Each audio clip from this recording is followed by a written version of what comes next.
getting hired somewhere, they look what skill set you bring. अगर आपके पास internship है, so it means that you might have learned something new over there. If you are doing multiple internships, you are gaining multiple things from there. जो बंदा आपको internship दे रहा है, they are giving you some kind of work. There might be a possibility that job is very boring. सिर्फ data collection है. I have given a recent internship in my organization to one of the person. That is a complete data entry job. But you know what? उस job से what will happen in that person's knowledge is he will get to know about the whole countries, कितनी countries है इस world में, किस country में कौन से age inspector, उनकी क्या speciality है. While entering our data as well, it is a work but which is registered in our mind. So that is very much important. आप जहाँ जाओगे वहाँ पे आपको हर जगह different culture मिलेगा. Different culture से आप कुछ ना कुछ नया सीखोगे जो आपको जब आप अपने actually career के path पे चलोगे, it will help you a lot. At my age, I get such a good opportunity. I'm heading the complete imports of my organization. I have multiple challenges with me. I don't have that much of experience, but when I do my work, I do that with so much zeal and dedication. चीज़ें कई बार मेरे जब मैंने starting में join किया था, मेरे seniors over पास होकर मेरे पास आते थे because I had that calibre as well. आपके अंदर कैलिबर होगा नहीं है तो वो धीरे धीरे टाइम के साथ डेवलप होगा, बट जितना आप उसके अंदर इंडल्ज होगे, जितना आप चीज़ों को करोगे, वैसे वैसे चीज़ें डेवलप होंगी. Nobody is gonna count you कि person a this is your job, आपको इसके बाद और अच्छा मिलेगा. It is on your mentor. जब आप इंटर्नशिप्स करोगे, देयर आर टाइम्स कि लोग जहाँ पे इंटर्नशिप करते हैं वहीं पे उन्हें जॉब मिल जाती है. देयर आर टाइम्स कि उससे अच्छा बंदा इंटरव्यू देने आया, बट वो बंदा वहाँ पे इंटर्नशिप कर रहा था, कंपनी ने देखा है कि आप कैसे काम करते हो, तो आप वहीं से रिक्रूट हो जाते हो. So even if you are doing internship, do that with complete dedication. Thank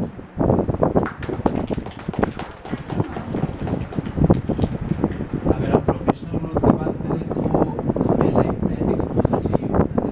घर पे बैठ के टांग पे टांग रख के किसी को कोई एक्सपोजर नहीं मिलेगा, कुछ सीखने को नहीं मिलेगा. लाइक जब मैंने नया नया ज्वाइन किया था तो मेरे को भी सिर्फ बेसिक नॉलेज थी, बट जैसे जैसे उसमें मेरे को एक्सपीरियंस होता गया मैंने काफ़ी कुछ सीखा. आज की डेट में मैं कंपनी की जितनी भी कंपनीज हैं हमारी, बेसिकली टोटल पहले तो इंडिया में हमारी 4 कंपनीज हैं जो इस वक्त वर्किंग पे हैं. अब मैं सबका डेटा हैंडल कर रहा हूँ इस वक्त. जितने भी इम्पोर्ट एक्सपोर्ट का डेटा है, डिस्पैचेज है हमारे डेली के, सब मैं हैंडल कर रहा हूँ इस वक्त. तो एक्सपोजर ज़रूरी है. जब तक आप कुछ सीखोगे नहीं, बाहर नहीं निकलोगे तो आपको एक्सपोजर नहीं मिलेगा. तो टांग पे टांग रख के और घर पे बैठ के कुछ सीखने को नहीं मिलेगा. बेटर है आप बाहर निकलो, दुनिया देखो और कुछ चीज़ें सीखो.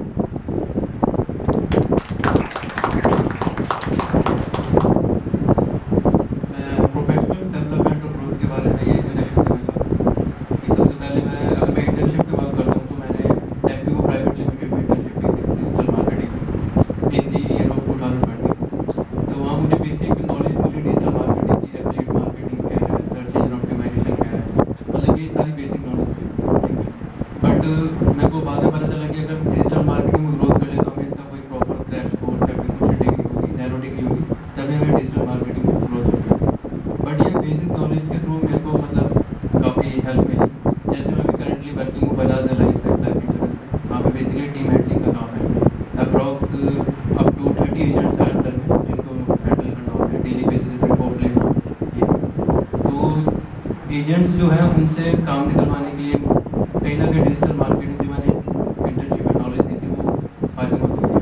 जैसे मैं बता सकता हूँ कि उनको मैं सोशल मीडिया प्लेटफॉर्म का आइडिया देता हूँ कि जहाँ से तुम्हें लीड्स मिल सकती है. कि सपोज तुम अपना एक सोशल मीडिया फेसबुक इंस्टाग्राम पे अपना एक पेज मतलब अपलोड कीजिए जिस पे आप बता सकते हैं इंश्योरेंस के मतलब एडवर्टाइजमेंट कर सकते हैं. ऐसे करके एजेंट्स को हेल्प मिलती है अपने कस्टमर का डेटा कलेक्शन करने के लिए. ठीक है, क्योंकि बजाज अलायंस में बेसिकली यहाँ पे कोई एजेंट्स के डेटा वगैरह प्रोवाइड नहीं करवाता. उन्हें बोलता है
फील्ड जो भी आपको पसंद हो उससे रिलेटेड आपको ना एक ज़रूर चैनल लिंक्डइन पे पेज बनाना चाहिए, उसके बारे में लिखना चाहिए और उससे रिलेटेड जो भी रिसर्च वर्क आप करते हैं उसको थोड़ा सा एनालाइज करिए। यहाँ पे बहुत अच्छे से एनालाइज करना सिखाया जाता है और उसको आप प्रेजेंट करेंगे बहुत ही ईजी कंफर्टेबल वे में, जिससे कि ज़्यादा से ज़्यादा लोग उसे पढ़ें या देखें और उनकी लाइफ में कुछ चेंजेस आए।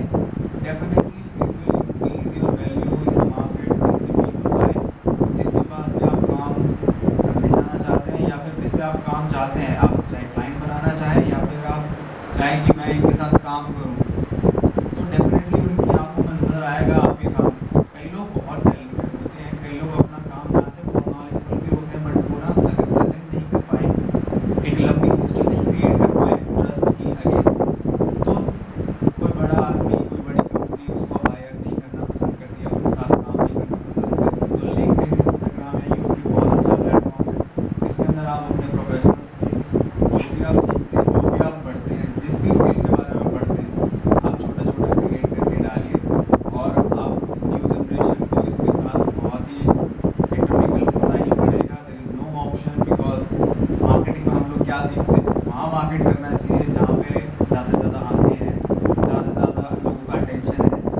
अब जब अटेंशन चेंज हो रहा सोशल मीडिया की तरफ, तो you have to create your own personal space also. जब आपका प्रोडक्ट आप है, आपकी नॉलेज है, आपको अपने आप को अगर प्रेजेंट करना है, तो this is the best way, do the best.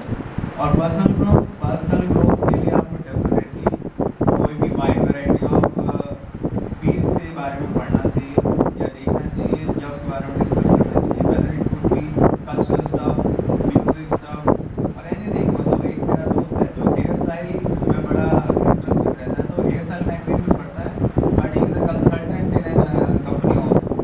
So he writes about the hair styling thing and things developing in the cosmetic world or hair styling world on LinkedIn also.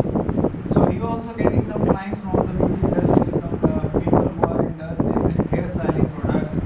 So suddenly उसका वो एक hobby उसको आज काम बना रहा है। So please learn it and start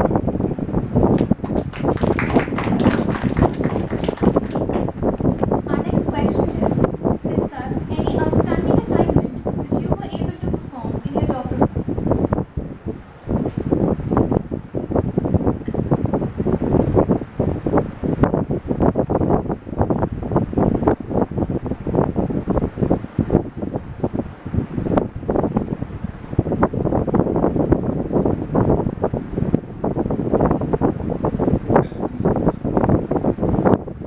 मेरे लिए बहुत एक्साइटमेंट था और बहुत चैलेंजिंग चीज़ थी जब मैंने पहली बार ये सोचा कि I want to be an entrepreneur, I do not want to job. So यही सबसे बड़ा चैलेंज था कि कैसे करें, क्योंकि उस समय my age was like around 18 और 19 ईयर्स मैंने ये सब देखना करना स्टार्ट किया। सो एवरीथिंग जो भी मेरे पास आया, क्योंकि मैं ऐसी कोई भी फैमिली से नहीं बिलोंग करता जो किसी भी टाइप की बिजनेस में इन्वॉल्व थी। Everyone had a government job, everyone was working somewhere. So my challenge was to gather knowledge and to collect more and more network, जहाँ पे मैं जाके बात कर सकूँ किसी के साथ, कुछ सीख सकूँ, किसी से मिल सकूँ। लोग आपको एंटरटेन नहीं करते, कनेक्शन नहीं हो, तो ये बहुत बड़ा चैलेंज था। और उसके बाद जब मेरे पास इंटर्नशिप आया, यहीं से मैंने जब इंटर्नशिप किया पहली बार, तो फर्दर उसी कंपनी में मुझे स्टेक भी मिला। Then I became co-founder of that company. तो उसके अंदर मेरे पास सबसे पहला असाइनमेंट यही आया कि भाई हमें अपनी कंपनी को मार्केट करना, हमें कोई नहीं जानता कैसे काम करेंगे। तो स्टार्टिंग विथ कि हमें ना डिफरेंट कंपनीज जो कि कार सेल करती हैं उनके साथ सबसे पहले एक टाई अप करना था, ताकि वो हमारे प्लेटफॉर्म पे अपने प्रोडक्ट्स को भी लिस्ट कर सकें। तो that challenge was very difficult for me, because मुझे कम से कम 40-50 कंपनीज के साथ खुद प्रेजेंटेशंस बना के डील करना था। और वहाँ पे मैंने पहली बार सीखा कि पावर पॉइंट प्रेजेंटेशन कैसे बनाते हैं। और उसके बाद पहली बार सीखा कि आपसे 20 साल 25 साल बड़े आदमी से, जो कि किसी कंपनी का CEO हो सकता है, मैनेजिंग डायरेक्टर हो सकता है, उससे आप कैसे डील करेंगे, उन्हें क्या चीज़ें सुनना ठीक लगता है, क्या चीज़ें सुनना नहीं ठीक लगता है। और कभी कभी आपको फ्लेक्सिबल होना पड़ता है। People someone is very professional, very very professional,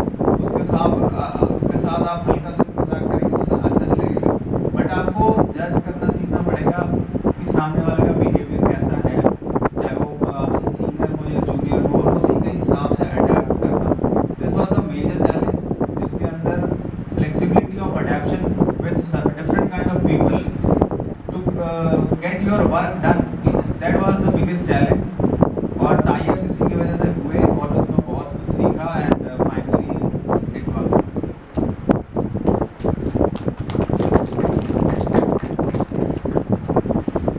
As I have mentioned कि हमारे जो भी challenges आते हैं उसको हम कैसे उसके ऊपर react करते हैं वो उसको good या bad हमारे में बनाता है। So similar एक example है, I was working once और हमारा एक cargo जा रहा था US के लिए।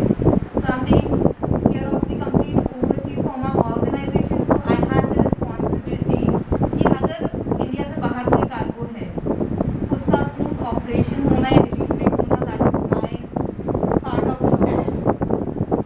वहाँ पे इन इंडिया में इट्स वेरी फ्लेक्सिबल कि आपने बात की काम हो गया, whereas overseas people are very much process oriented. They are like अगर ये बॉक्स है, अगर इसको उठा के यहाँ से यहाँ रखना तो यहाँ ही रखना, अगर आपने यहाँ भी रख दिया ना, it is a challenge for them. So what I have done, एक consignment था हमारा US किया था। US is the biggest market जहाँ पे ये सारी चीज़ें बहुत common है, where these people are not at all flexible. We as an Indians, we can understand the situation, we manage, we are very flexible. But these people are very rigid. एक बारी मेरा एक पार्टनर था overseas का, जैसे हम लोग यहाँ पे सामान इंडिया से बाहर भेजते हैं वैसे ही वहाँ पे भी कोई एक पर्सन होता है रिसीवर है। He had made the payment to the shipping line, but वो payment कम या ज़्यादा हो गई थी, and he was unable to communicate the same to the shipping line, जिसकी वजह से वो मैटर अटका हुआ था और shipping line वाले हमें वहाँ accounts में connect नहीं कर रहे थे। So I have taken a call myself, speaking to the overseas shipping line, taken a call and get it sorted out. It is आप लोग जो भी challenges आ रहे हैं उसके ऊपर आपको you have to think how we can get the solution. आपको अगर एक काम दे दिया आप उसी में लग गए हो, आप सिर्फ ये प्रोसेस फॉलो करें कि ऐसे ही होना है तो ऐसे काम नहीं होगा, you have to use your own brain, otherwise काम नहीं होगा। That is what is the major most important part जो आपका mentor या आपका जो भी senior है वो आप में देख रहा है, due to which you get the more opportunities. Thank you.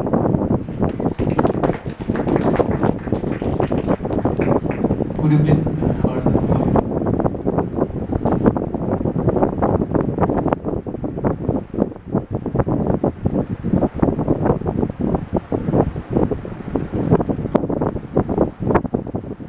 Discuss any outstanding assignment you were able to perform in your job.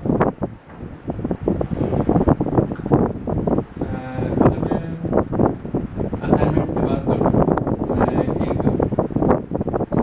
कि जैसे अगर मैं इस कॉलेज की बात करता हूँ MBA में, तो एक असाइनमेंट था समर ट्रेनिंग इंटर्नशिप का। उसमें बेसिकली था डेटा कलेक्शन। तो उसमें जो टॉपिक था वो बेसिकली मेरा टॉपिक था कि कस्टमर एट्रीब्यूट्स मतलब अबाउट स्मार्टफोन्स। ठीक है, तो बेसिकली उसमें क्या था कि एक तो जो कस्टमर थे उनका माइंडसेट का पता चल रहा था कि कस्टमर की जो परचेसिंग पावर कितनी है, उनका माइंडसेट क्या है और वो मतलब उनकी चॉइसेस कैसी है स्मार्टफोन को लेके। ठीक है, तो उसके बाद फिर क्या है कि जैसे अगर हम इसको कॉर्पोरेट वर्ल्ड में कन्वर्ट करते हैं तो इससे ये भी बेनिफिट होता है कि जैसे हम सपोज अभी जैसे मैं करंटली एक अपना नया बिजनेस ओपन करने की सोच रहा हूँ। ठीक है, बेसिकली एक फूड आउटलेट है। ठीक है, तो वो अगर असाइनमेंट में अपने बिजनेस में कन्वर्ट करता हूँ तो मेरा काफ़ी हेल्प हो सकता है, क्योंकि जो आसपास के जो भी लोकल कस्टमर्स हैं उनका डेटा गैदर करके तो उससे मेरे बिजनेस में इंप्रूवमेंट हो सकता है। मुझे आइडिया लग सकता है कि यहाँ पे कस्टमर की क्या क्या चॉइसेस हैं प्रोडक्ट को लेके। बट ये मैंने भी एक शॉप